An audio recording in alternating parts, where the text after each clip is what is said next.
Girl, Hey, welcome to Girlfriendship. How are you, LaFern? doing great today. Today is a good day. It's a good day to talk about some golden girls. I agree. I said this is going to be a really fun show for listeners because it's not just about the Golden Girls, but it's about living the golden life.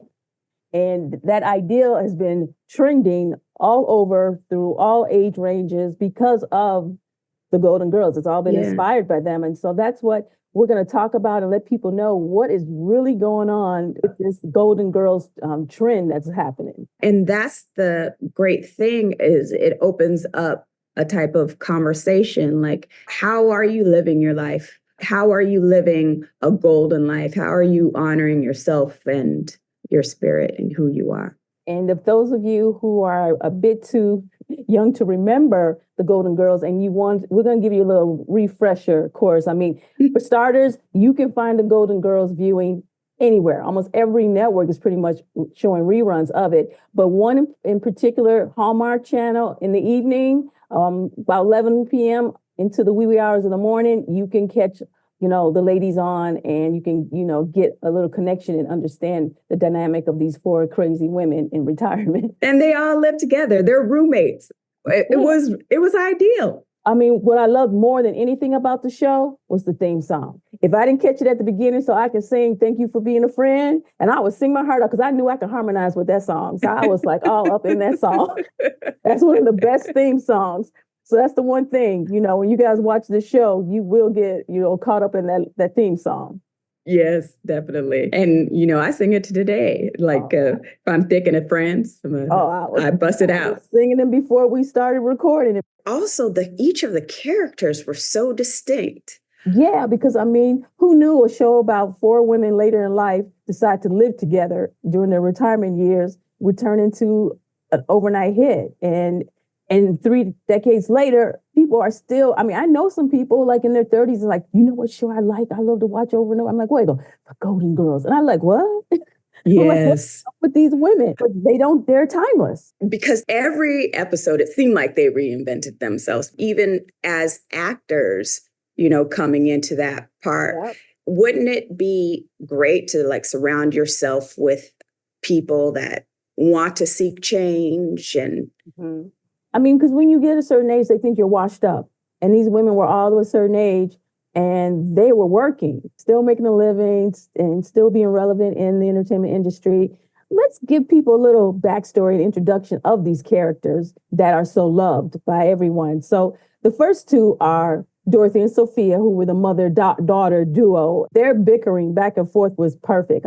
Dorothy, played by Bea Arthur, divorced substitute teacher, but she was like the anchor of the group. She was the voice of reason. But then she would look at how stupid they were at times. But she shared a special bond with her mom, Sophia, who was this feisty Italian woman. She had the best sarcastic remarks. Even though she was a tiny woman, she put the fear of God in you. Like mama, everyone's mother always puts the fear of God. Even that woman, as tiny as she was, she put the fear of God in Dorothy. Dorothy was like, I won't turn my back on that woman. My mom, she was 5'1", 5'2", Jamaican. Mm-hmm. She was definitely the mama of the show. She did not care. She'll say what's on the top of her mind. Didn't care if it's going to hurt your feelings or not. She was pure to a T. My mother was 6'1" and from the South. And she was had no filter. And she would tell all of us, don't think you're going to treat me wrong when I'm older. I said, because I'll still get up and beat you like you. I'm like, okay, Mom, gotcha. Yeah, I'll get a switch from the tree and still give you a whooping. And she was like, don't even think about it, raising your hand to me when I'm an older woman. And believe it or not, she lived until 81 and she didn't shrink. She still was 6'2". So I would look up at her like, yeah, I still felt like I was a child against her. Yes. And then there was Blanche Devereaux, the Southern Belle. And that was played by Rue McClanahan. And she was Southern Belle to the utmost, right? Her character added a little spice to the show because you never know what gentleman caller she's going to bring home.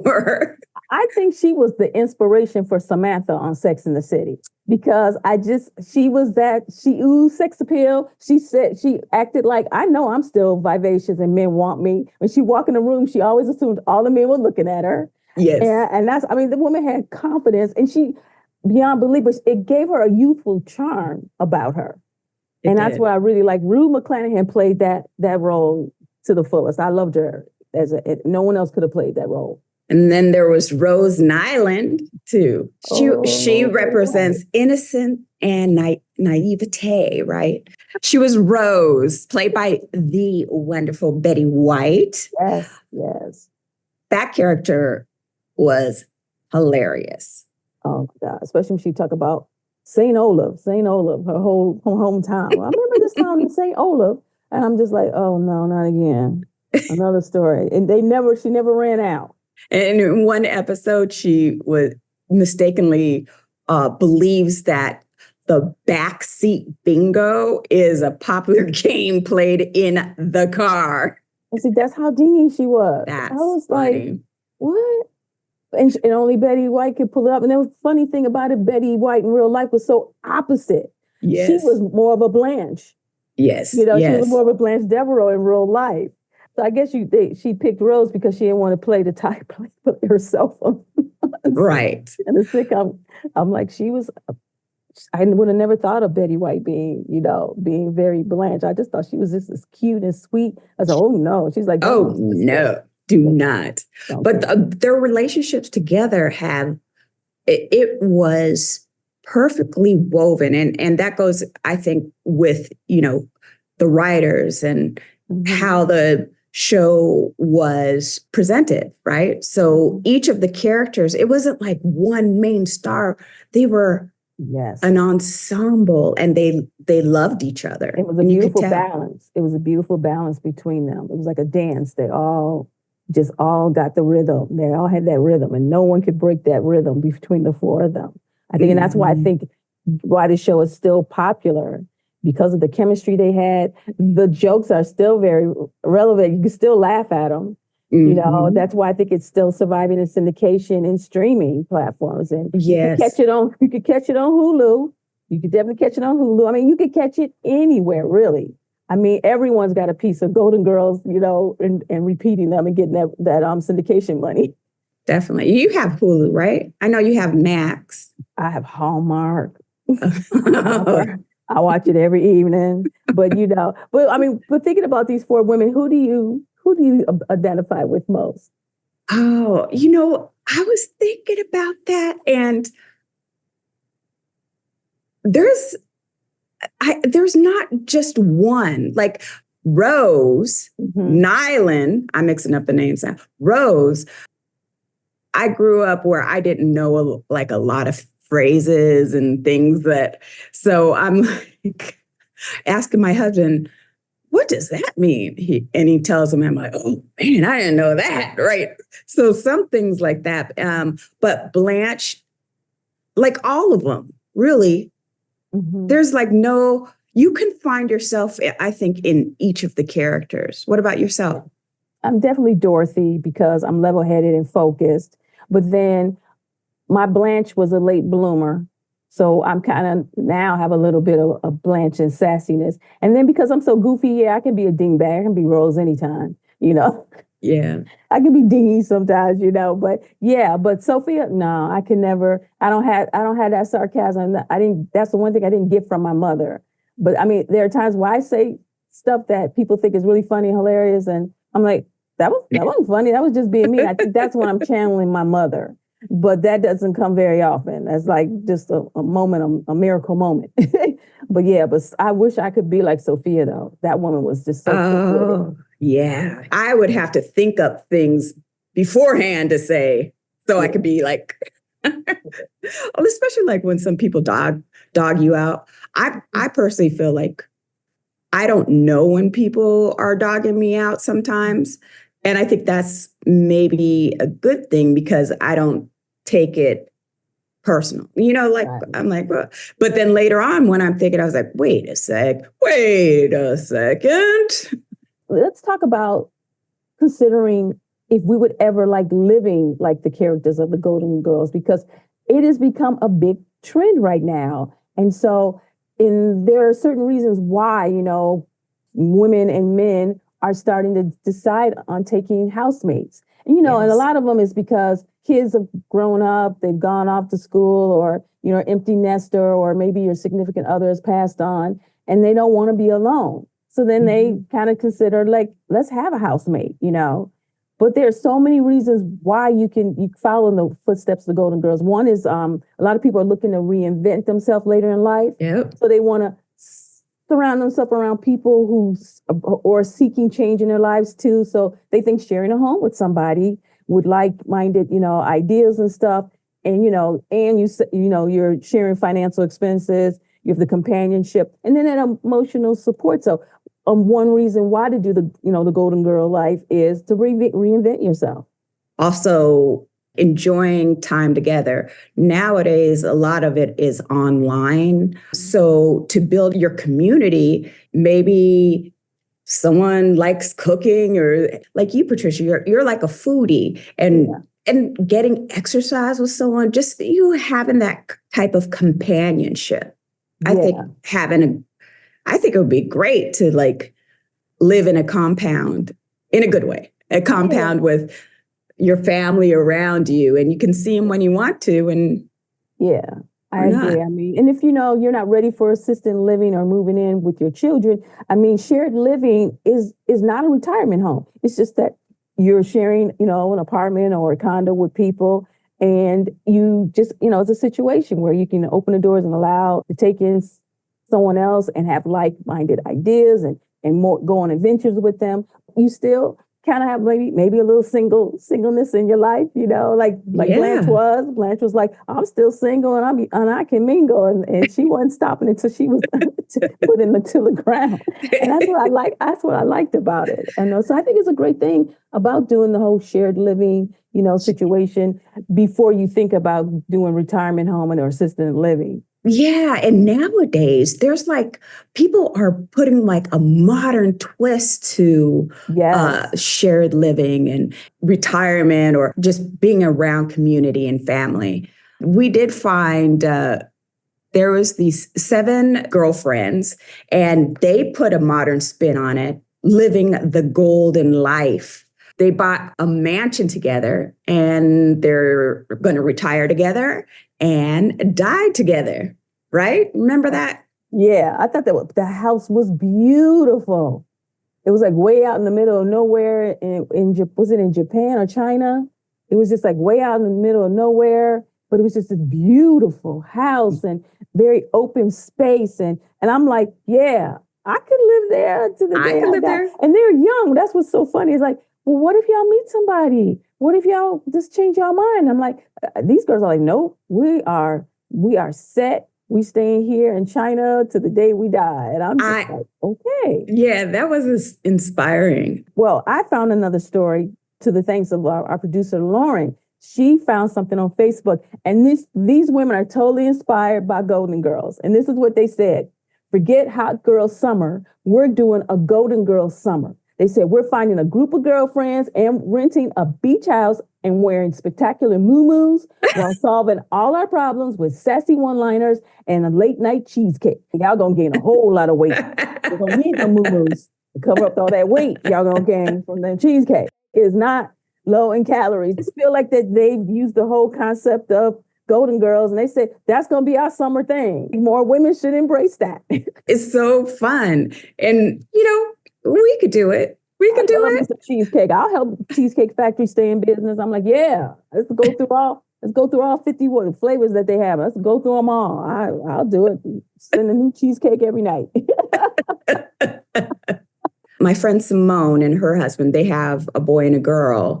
And I've been saying for years, I'm like, hey, let's just buy a house together. We could move in. And like my mother-in-law, she used to say that she lived in a building with other mothers and fathers that had kids, but it was kind of like a shared community. So they would help each other out raising the family. Like if she had to go out, there's a whole community of women that would help, take care of the kids, and they would rotate around. It's like, there you have it. It's just a community of people helping one another. And I do think now now that our government, people are seeing what's happening with our government and what's happening, universally, I think it's going to come down to more of a community-based type of thinking and us helping our neighbors and helping our family and friends. And I agree.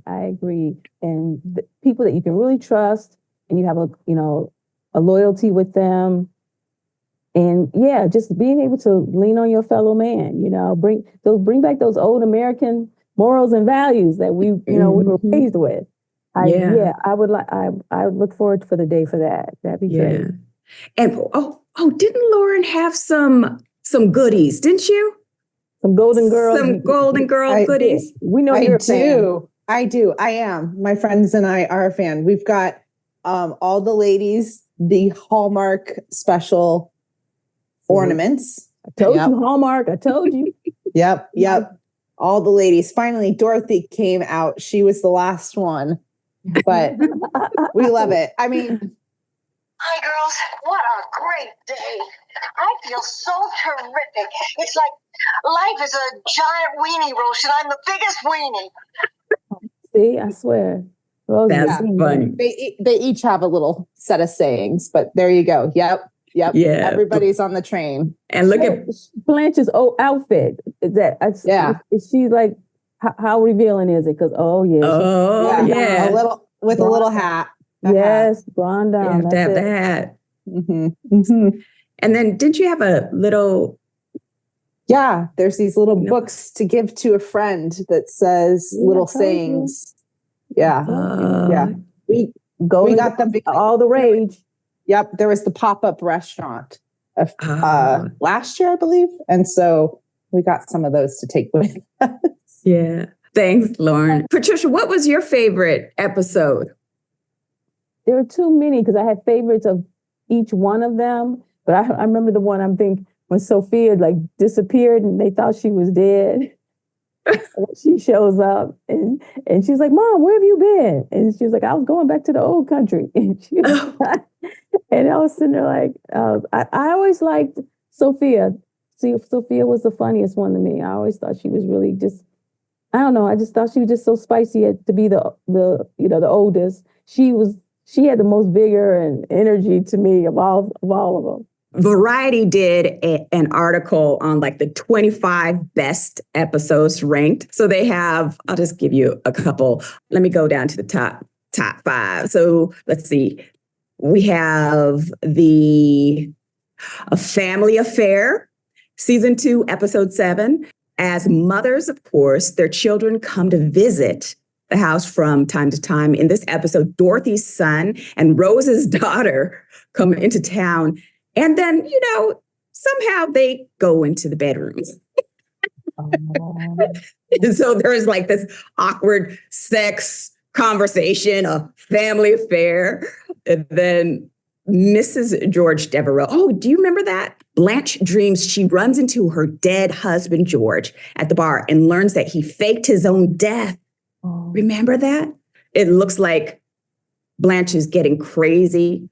And then she found herself into a love triangle with Sonny Bono and Lyle.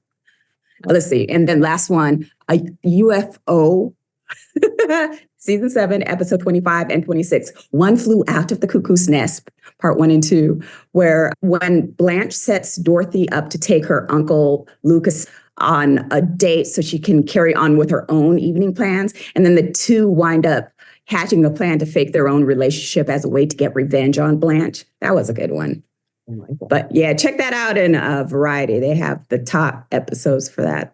Well, believe it or not, the Golden Girls are still going strong. Even though they're no longer living among us, the show is going strong and it's more popular now than anything. It's actually inspired a lot of other programming. One in particular, down in Miami, they recreated a stage show by drag performance in Miami, and it's called Golden Girls, The Laughs Continues. So the stage show is kind of like a hilarious update of how things would be if they were living today. Yes. So this is the breakdown. They said if they were living together today, this is the setup. Blanche and Rose are founders of Creakin', a sex app for seniors. And then they said Sophia getting caught running a drug ring for seniors. Oh my And then Dorothy is navigating her relationship with a much younger, sex-crazed boyfriend. And I said, Of well, course. we're seeing that right now in programming because of Anne Hathaway with her Prime Video movie called The Ideal of You. And then Nicole Kidman with her movie, A Family Affair, that's out on Netflix. And they're both women of a certain age dating extremely younger men, you know, in their 20s. So I was just like, okay, that's just so current. Could you see that happening with them? Yeah. I could totally see Sophia doing the drugs with the seniors. But what is cool is that nowadays creators are taking the stories from yesteryear and updating them and creating hits. Yeah. Like the Cleveland show, Hot in Cleveland with Betty White, you know? Yep. That was, they took that same little concept. You know, of the four of these women, who do you think would be great as an influencer? And I already know who it would be. I already know. Who do you think would be of the four women? I already know. I know hands down she would be huge. Blanche. She goes, Sex Talk by Blanche. I can totally see that. She said, let me teach you youngins. Back in the day when I was, I was the belle of the ball. All the men loved me. I can see her just sitting there talking about herself every day. And also her lifestyle brand with her clothes, all of that. I totally agree. Yeah. Well, I really enjoy The Golden Girls. I still watch it today. And again, it's on Hulu. And Hallmark. Is there Nick at Night anymore? I think there still is Nick at Night. Yeah, it used to come on Nick at Night, I think. Yeah, but I think Nick at Night is not so popular anymore. I don't know. I can't remember. I don't know. Who owns Nick at Night? Oh, Nickelodeon, which is Paramount, right? Right, yeah. Yeah. Well, they have an enduring appeal, don't you think? I think it's not just for older people, it's younger people, men, women. It was just funny. Yeah, so I'm like, what I'm thinking about? I don't think Nick at Night is on anymore. But Isn't funny how TV has changed so much? I know it used to be the spot back in the day. All the youngins like Nick at Night, Nickelodeon had it all. But then someone mentioned that MeTV is also showing Golden Girls reruns as well. I said, tell everybody got a piece of the Golden Girls syndication pie. Yes, nice. They making money. I'm like, who's getting all that money from them four women? They're all gone. Yeah. Well, their estate. Okay. Set up your estate. I hope everybody enjoyed this. This was fun. I like the Golden Girls. Like I said, reminiscing. All you Golden Girls, fans out there. I hope you guys enjoyed this. This was fun. Yeah. And check out that play in Miami. I definitely want to check it out. Yes. But who knows?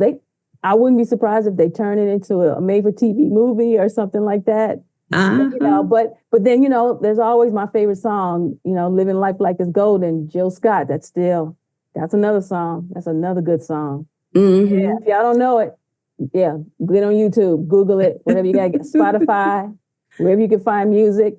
Jill Scott, Living My Life Like It's Golden. It will get you amped up and pumped up. It's like, it just gives you this adrenaline, like, I'm going to go live my best life. Thank you, Jill. All right. Well, thanks again for joining us. We'll see you next week here on Girlfriendship. And don't forget to push that button to subscribe. We love you. They're part of our Girlfriendship squad. Check us out on social as well. Thank you. Peace out. Bye. Bye. The Girlfriend Experience is brought to you by Inferno Productions, hosted by LaFern Busak and Patricia Cage. Executive produced by Ulani Gray and Erica McCartan, and produced by Lauren Bond. Thanks for joining in the Ultimate Girlfriend Fest.